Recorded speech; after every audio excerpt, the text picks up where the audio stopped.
third important point in this is the ESOPs. Now, under the existing regulations, promoters are ineligible to hold or be granted share-based benefit, including ESOPs.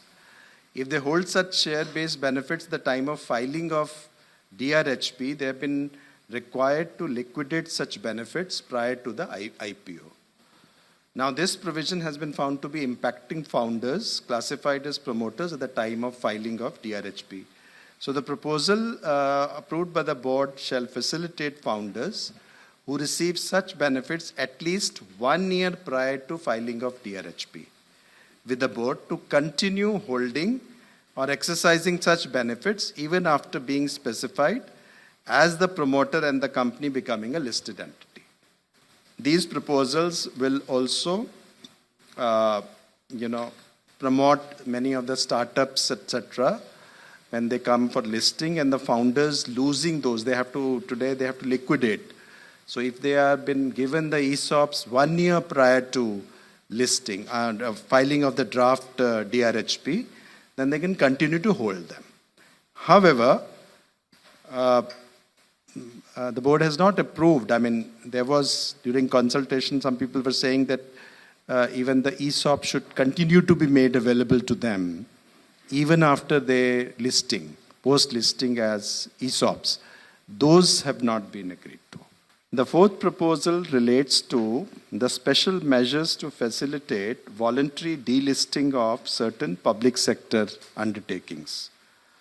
Now, there are some public sector undertakings where the holding is 90% or above, that of promoter. Now, they are there due to many legacy reasons, historical reasons, also due to a fact that some of them may not be doing well, but they may have been listed in the past on a very thin, sort of float. And these may be required to be delisted in one sense, and we have now we are allowing special measures for such PSUs, but these PSUs expressly do not include banks, non-bank financial companies, and insurance companies.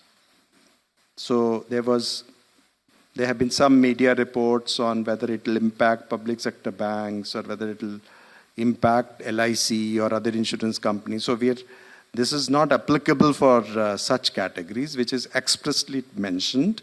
It's only mentioned for the other PSUs, which are 90% and above. And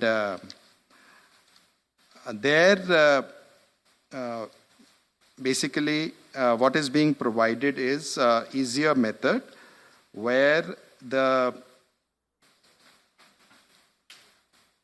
delisting would be possible through a fixed price delisting process, which will be at least 15% premium over the floor price.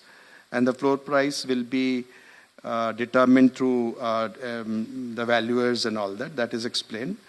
And also, the requirement of threshold of approval by public shareholders in favor of delisting set at 2/3 majority is also dispensed with, because number of minority shareholders is very, very low.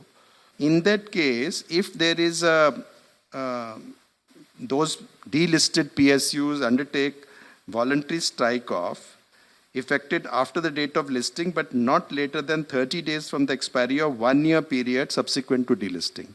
So subsequent to delisting, 1 year plus 30 days, within which any remaining people who have not been able to claim their, get their shares encashed, they would be able to come and take it.